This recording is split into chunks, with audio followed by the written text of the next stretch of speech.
বাবার চোখ বন্ধ হলে না বুঝবা দুনিয়া কাকে বলে। ভিডিওটা দেখছেন, এটা দেখে আমি কি বলবো?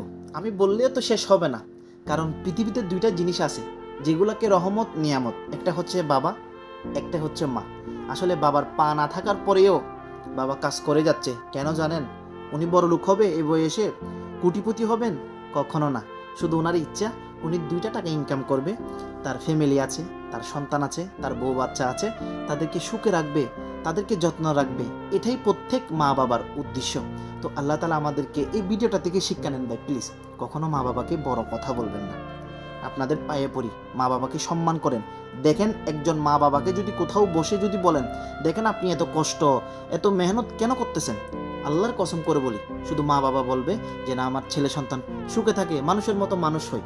এটাই প্রত্যেক মা বাবার উদ্দেশ্য। তাই আসেন, আমাদের ঘরে যারা বৃদ্ধ মা বাবা আছে তাদেরকে সম্মান করি, তাদেরকে ইজ্জত করি। ভুলে গেলে হবে না।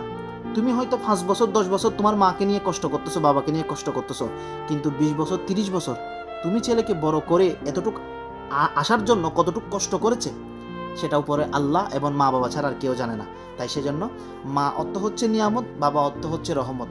আমরা যাদের মা বাবা বাঁচিয়ে আছে আমরা সম্মান করব। শিক্ষা নেন, দয়া করে শিক্ষা নেন। আমি মনে করি আমার ভিডিও দেখে একটা মানুষ হলেও শিক্ষা নিবে, মা বাবার প্রতি ভালোবাসা বাড়বে। এটাই আমার গৌরব, এটাই আমার অহংকার। ওই দিন আমি অহংকার করে বলতে পারবো আমার ভিডিও দেখে 2টা মানুষ মা বাবাকে ভালোবাসে। আল্লাহ তালা আমাদেরকে প্রত্যেক মা বাবাকে সম্মান আদর যত্ন করার তৌফিক দান করুক। আমিন। আসসালামু আলাইকুম রহমতুল্লাহি ওয়া বারাকাতুহু।